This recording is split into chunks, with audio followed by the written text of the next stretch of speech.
Hello friends, आप सबका स्वागत है मेरी इस नए वीडियो में जहां पर हम बात करने वाले हैं हमारे नए टॉपिक की, जिसका नाम है दी साइमन कमीशन। और ये साइमन कमीशन है क्या, क्यों लाया गया, इसका बेसिक फंक्शनिंग क्या है और ये इंडिया में आने के बाद इसको स्ट्रॉन्ग अपोजिशन क्यों हुआ, ये सब इस वीडियो में देखने वाले। तो चलिए शुरू करते हैं और बढ़ते हैं हमारे पहले पॉइंट की तरफ। तो देखिए, लेट 1920s में इंडियन पॉलिटिक्स को दो फैक्टर शेप कर रहे थे, that is world wide economic depression and second is Simon commission. You can say that two factors shaped Indian politics in 1920s, late 1920s. That is first worldwide economic depression and Simon Commission. अब worldwide economic depression में हो क्या रहा था, agricultural crisis देखने को मिला। मतलब क्या, एग्रीकल्चरल प्राइसेस जो थे वो फॉल डाउन हुए। ओके, उसके वजह से क्या हुआ, एग्रीकल्चर गुड्स जो थे वो डिक्लाइन हुए एंड उसकी वजह से एक्सपोर्ट नहीं हो रहा था। अब एक्सपोर्ट नहीं हो रहा था, एग्रीकल्चर गुड्स डिक्लाइन हो गए हैं, उसका प्राइसेस फॉल डाउन हो गया है।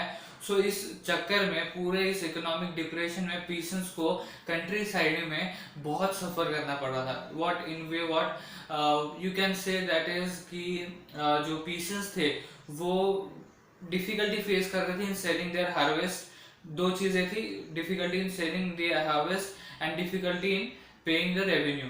ओके, ये दो ये फेस कर रहे थे वो problems, that is selling the harvest and second paying the revenue. Okay, इसकी वजह से उनको बहुत ही डिफिकल्टी हुई in maintaining their livelihoods. Why agriculture prices fall down हो रहे हैं, एक्सपोर्ट्स नहीं हो रहे, तो इसमें एजिटेशन बनने लगा था। ओके, अंदर ही अंदर एजिटेशन होने लगा एंड उसकी वजह से क्या हुआ, अब एजिटेशन क्यों होने लगा, क्योंकि अच्छे दाम नहीं मिल रहे उनको, हार्वेस्ट के अच्छे दाम नहीं मिल रहे। मतलब कोई 30 रुपीज का गुड होगा तो उनको 50-20 रुपीज में, मतलब कोई फायदा नहीं हो रहा, मतलब कोई पैसा नहीं मिल रहा अच्छी तरह से, उनको प्राइजेस नहीं मिल रहे, मतलब you can say prices fall down हो गए, राइट। सो उसकी वजह से एजिटेशन बनने लगा अंदर ही अंदर। सो हम ऐसा कह सकते हैं कि इस तरह से इंडियन पॉलिटिक्स को, जो फर्स्ट अपना फैक्टर है वर्ल्ड वाइड इकोनॉमिक डिप्रेशन, ये शेप कर रहा था इस तरह से इंडियन पॉलिटिक्स को।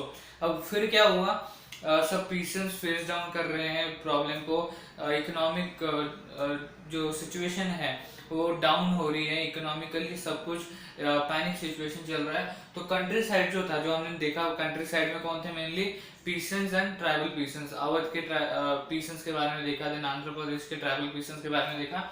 तो ये जो कंट्री साइड में पीसेंट्स थे वो डिफिकल्टी फेस कर रहे थे, तो उससे पता चल जाता है कि country side was in turmoil. Okay, turmoil मतलब, इसका मतलब आप हिंदी में सिंपल सा मीनिंग देखेंगे तो उथल पुथल इसका मीनिंग होता है, एंड इंग्लिश में अगर देखेंगे तो पैनिक सिचुएशन। एक पैनिक सिचुएशन क्रिएट हो गया था among the country side. Okay, ये फर्स्ट पॉइंट पता चल गया किस तरह से एग्रीकल्चर क्राइसिस हो रहे थे एंड उसके बाद कंट्री साइड पूरा टर्मोइल में चला गया था। ओके, ये फर्स्ट पॉइंट अपना क्लियर होता है। अब सेकंड फैक्टर क्या था, साइमन कमीशन। अब देखिए, ये साइमन कमीशन क्या है, ये एक ऐसा कमीशन था जो ब्रिटिश द्वारा बनाया गया था, ब्रिटिश गवर्नमेंट द्वारा बनाया गया था। ये ब्रिटेन से आया था, ये कमीशन ब्रिटेन से आया था और ये it was headed by sir John Simon. Okay, इसलिए इसका नाम क्या पड़ा, साइमन कमीशन। ओके, ये क्लियर पता चल गया, ये ब्रिटेन से कमीशन आया था, ब्रिटेन में कमीशन बना और ये हेड किया जा रहा था through John Simon, sir John Simon. So क्या हुआ, इसका नाम पड़ गया साइमन कमीशन। अब इसका बेसिक आइडिया क्या था, इसका बेसिक फंक्शनिंग क्या था, it was set up to look at the functioning of constitutional system and suggest some changes. ये पॉइंट समझ में आया, दैट इज इसका बेसिक सा फंक्शनिंग क्या था कि वो कॉन्स्टिट्यूशनल सिस्टम के फंक्शनिंग को देखे, ओके, एंड उसमें सम चेंजेस सजेस्ट करें।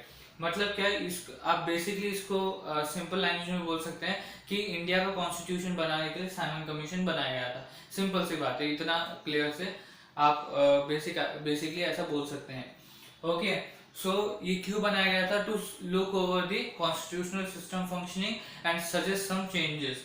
अब देखिए, जब ये इंडिया में आया 1928 में, ये इंडिया में आया, इसको ग्रीट किया गया with the slogan go back Simon.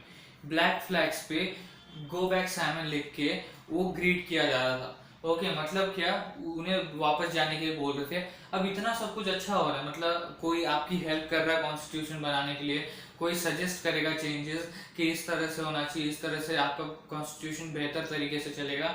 अब ये सब इतना अच्छा हो रहा है, तो ऐसा करने की क्या जरूरत थी कि आप बोल रहे हो कि गो बैक साइमन, इस स्लोगन के साथ उनको ग्रीट कर रहे हो, तो इसका मेजर प्रॉब्लम क्या था पता है? इसमें कोई भी इंडियन नहीं था, इसमें सब ब्रिटिश भरे हुए थे।